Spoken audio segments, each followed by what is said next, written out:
Pagi saudaraku yang Tuhan, kembali kita dalam renungan pagi hari ini dan kita telah selesaikan tentang rahasia atau perjanjian, di mana kembalinya atau perjanjian. Dan pagi ini kita tetap membahas tentang rahasia atau perjanjian, tetapi dengan satu bagian yang lain bahwa anugerah tabut perjanjian. Saudaraku yang kasih Tuhan, kalau kita sudah bisa berjalan atau kita bersama dengan tabut perjanjian Tuhan, itu sebuah anugerah yang Tuhan berikan. Tetapi ketahuilah bahwa anugerah yang Tuhan berikan itu harus disikapi secara benar. Karena di dalam anugerah itu kita mengenal apa yang disebut dengan pilihan. Setiap kita dapat anugerah dan setiap anugerah harus diresponi dengan sebuah pilihan. Dan pilihan itu sifatnya adalah free will, kehendak bebas kita. Dan kalau kita punya kehendak bebas, maka kita harus memilih secara bijaksana supaya perjalanan kita berhasil. Jadi tanpa disadari ketika sedang berjalan dengan tabut perjanjian, saudara sedang dihadapkan dengan sebuah pilihan. Dikatakan dalam Ulangan 30 ayat yang ke-10, Aku memanggil langit dan bumi menjadi saksi terhadap kamu pada hari ini. Kepadamu kuperhadapkan kehidupan dan kematian, berkat dan kutuk. Pilihlah kehidupan supaya engkau hidup, baik engkau maupun keturunanmu. Harapan Tuhan bahwa setiap kita ini memilih kehidupan. Harapan Tuhan setiap kita memilih yang disebut berkat, supaya ada anugerah di dalam keturunan kita.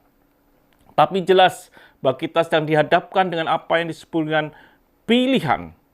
Sekali lagi saya katakan pilihan itu mengandung kehendak bebas dan kehendak bebas itu harus kita gunakan dengan bijaksana mungkin supaya kita boleh berjalan dengan Tuhan. Jadi saudaraku yang kasih Tuhan, bangsa Israel mendapatkan anugerah dipimpin oleh tabut perjanjian Tuhan, hadirat Tuhan untuk sampai ke tanah yang Tuhan janjikan. Tapi Alkitab mencatat dengan jelas ribuan orang mati di padang gurun, tidak sanggup masuk ke tanah yang Tuhan janjikan. Kesalahannya bukan pada tabut perjanjian, tapi kesalahannya ada gagalnya kita memilih apa yang Tuhan inginkan.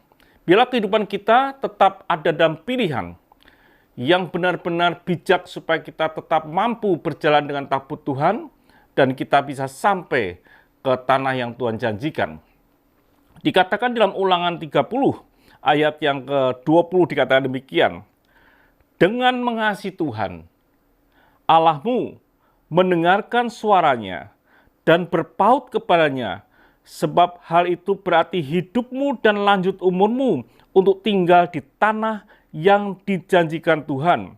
Dengan sumpah kepada nenek moyangmu, yakni kepada Abraham, Ishak dan Yakub, untuk memberikan kepada mereka.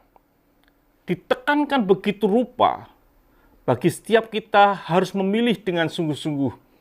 Pilihan yang mengandung kehendak bebas itu dikatakan, harusnya kita mengasihi Tuhan, Allahmu, itu yang pertama. Yang kedua, mendengarkan suaranya dan berpaut kepadanya. Kalau tiga hal itu kita bisa melaksanakan, maka kita ada di dalam satu kondisi yang luar biasa. Karena kita ada di dalam perjanjian Tuhan, di mana kita akan sampai ke tanah yang Tuhan janjikan. Biarlah saudaraku yang kasih Tuhan, dalam hidup ini kita sedang berjalan, dan perjalanan ini adalah satu anugerah, karena kita sedang berjalan dengan tabut perjanjian Tuhan, berjalan dengan Tuhan. Tapi biarlah kita ini memilih secara bijak, supaya kita bisa sampai yang Tuhan inginkan. Biarlah kita mengasihi Tuhan, biarlah kita mendengarkan suaranya, bahkan berpaut kepadanya, supaya saudara hidup tidak mati, supaya saudara diberkati dan tidak menikmati kutuk. Tuhan memberkati, sampai jumpa esok pagi. Mari kita berdoa. Ya Bapa Surgawi, biarlah pilihan yang Tuhan berikan dalam hidup kami, kehendak bebas ini kami boleh memilih seperti yang Kau inginkan, mengasihi Engkau, mendengarkan suaramu, dan berpaut kepadamu. Terima kasih Bapa, Dalam nama Tuhan Yesus Kristus kami bisa berdoa dan mengucap syukur. Haleluya. Amin. Tuhan memberkati.